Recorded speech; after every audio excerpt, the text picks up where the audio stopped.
All right, everybody. I'm doing this short video to kind of recap my Torquestorm supercharger install on this '04 Silverado. It has a 5.3. It's a pretty basic setup. Just want to go over some things that I ran into, some things that you guys can hopefully avoid if you want to do something like this. So the original story on this truck is it's a cammed 5.3. It has a catback exhaust, stock injector, stock intake. The cam is like 218, 224, just super mild cam. It came factory with the clutch style fan. So for this kit, you need electronic fans. Besides that, the Torquestorm kit itself, I got off of Facebook Marketplace. I found it for a really good price, but it was missing some parts like the crank pulley and the pin kit, the hose for the radiator, the blow-off valve, and maybe a couple other things, but nothing too serious. I spent a long time researching the blow-off valve. I want to get the right blow-off valve. I wanted to make it work with this truck, kind of get the spacing right. The intercooler piping I got off of Amazon, just a black pipe kit. I think it was like 120 bucks, 150 bucks. I'm using the Mishimoto R-Line intercooler. It's like a 31 by 14 3-inch intercooler. Works great. What I did is that little bar right there is actually sitting on a factory style truck across the bottom of the little A-shaped pillar that holds in the condenser and the transcooler. I just removed that, drilled some holes, and I made these little brackets using my vise. It's holding it in perfect. It doesn't rattle, doesn't move. I don't have any air leaks. I moved the transmission cooler off to the right a little bit. It's sitting in there loose, but honestly the actual transmission lines are holding it in place well enough to where I don't think I'll have any issues. There's that power steering cooler. There's plenty of clearance back there. Off to the left right there is that intercooler. Now, the biggest issue I had with the intercooler, it wasn't the mounting that was the issue. It was running the pipes. These are 3-inch pipes. I got a couple elbows off of Amazon along with the pipe kit and the elbows that it came with. And so, as you can tell, this isn't the best intercooler piping job ever. So the main reason I kind of just slapped this truck together and drove it the way it is, I have just parts sitting everywhere, is because I wanted to make sure the Torquestorm is going to work the way I want it to. I wanted to make sure the bearings were right. It sounded fine when I picked it up. I've never had a Procharger before. It didn't sound normal, but it sounded okay. And so after testing it, it's been great. It's got a little weird sound to it, so that's completely normal. But the intercooler piping itself, to run the 05 to 07 electronic fans, to use this kit, you need electronic fans. To run that, you need to have the factory 34-inch radiator. And I think these come factory with like a 28-inch radiator, and that's from plastic to plastic on each side. That's not the core. You need to use that bigger radiator to put these factory style fans on there. What I would recommend is either don't mount the intercooler the way I did, with the pipes coming out of the top of the radiator. Kind of, if the radiator is, not the radiator, the intercooler is sitting with both pipes coming out the top towards the headlights, maybe you can try mounting it upside down. I'm not showing the logo on this side because the logo is only facing one way. Maybe try flipping the radiator upside down, maybe run the pipes down the bottom through the top. Something different than what I did, because what I am gonna have to do if I want to keep this set up is I'm gonna have to go back to that 28-inch radiator, and that should give me enough clearance to run the intercooler pipes the way I want. I'm gonna have to redo the intercooler pipes. I'm gonna have to add aftermarket radiator fans, just some thin profile ones with aluminum plate on the top of the radiator. Nothing crazy, but I wish I would have known that from the beginning. There's not really many videos on this. I don't know if I've gone over the, oh, that's it as far as the intercooler piping. The blow-off valve I had to use was a Summit. It's like a $60 blow-off valve. I put the 3 or 4 pound spring that it came with in there. It came with like a 6 or 7 or something. Just put the lighter spring in there. I got a buddy to weld it in. This is a tile adapter. It uses the tile base plate. I think it's like 1 7/8 inches. So what I want to say, it comes with a really nice V-band style clamp.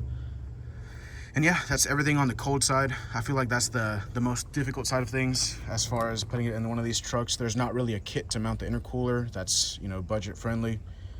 I didn't really feel like spending the $200 on the Torquestorm Blowoff valve. This one sounds great, looks great, except for the welds, but it performs amazing. That's the best part about it.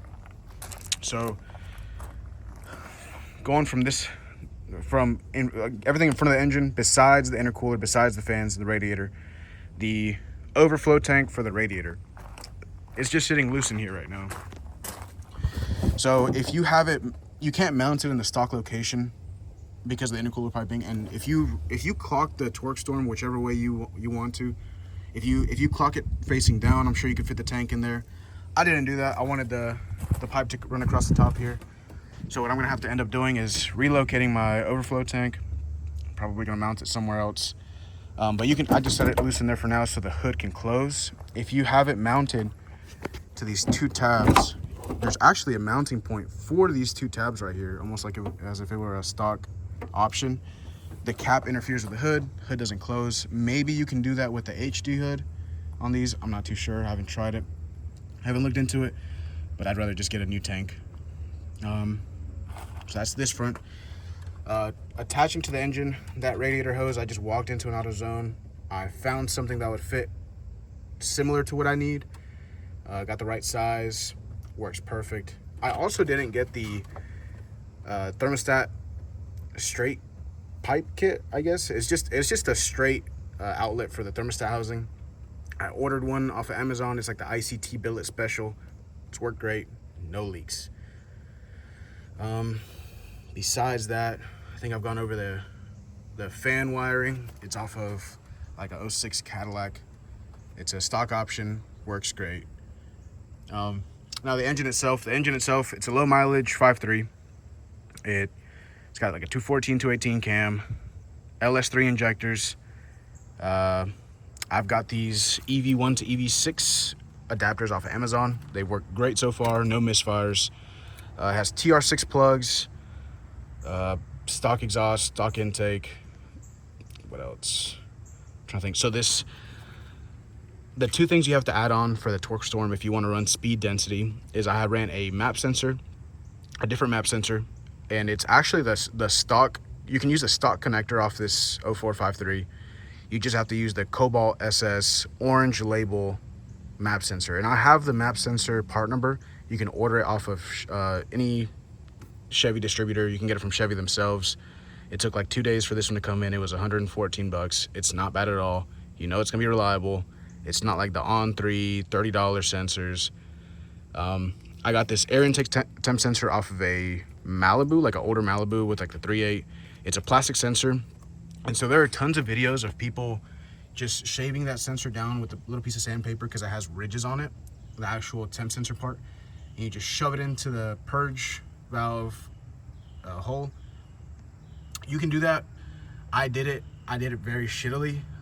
I didn't do the best job. So when you start hammering it in, it's gonna have some resistance to it. And what I should have done is I should have taken off more material than it needs and put some silicone around it.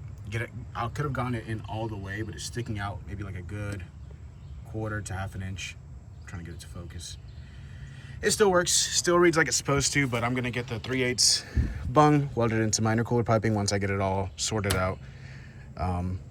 Get a better reading off the intercooler temp, or the air intake temp. You want it as close to the radiator as you can. I got this throttle body boot off of, I think I got this from AutoZone actually. It's like the Spectre cheap $9 boot. It's worked great so far. You break the tab off of this little vacuum hose connector on the intake. I drilled out the hole because it had a little bit of trash stuck in there from it's like a little tab that comes on the tip of that nozzle. There's nothing on there from the factory, but if you break the tab off, you can use that nozzle on the intake as a vacuum reference. I'm using it for the blowoff valve. I will be using it for a boost gauge if I don't switch the intake soon, just to kind of see what kind of boost I'm making. I can see what boost I'm making off of HP tuners.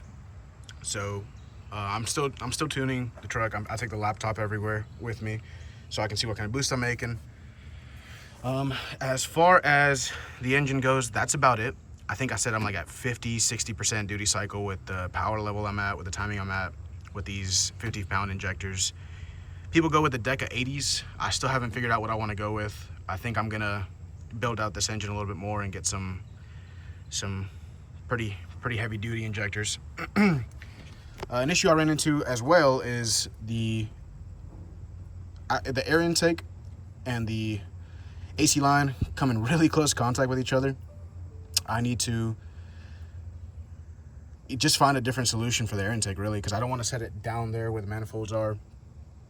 For now, it's fine. I had to put this glove in between the actual filter itself and the fender liner because it was rattling like crazy. But it's fine besides that.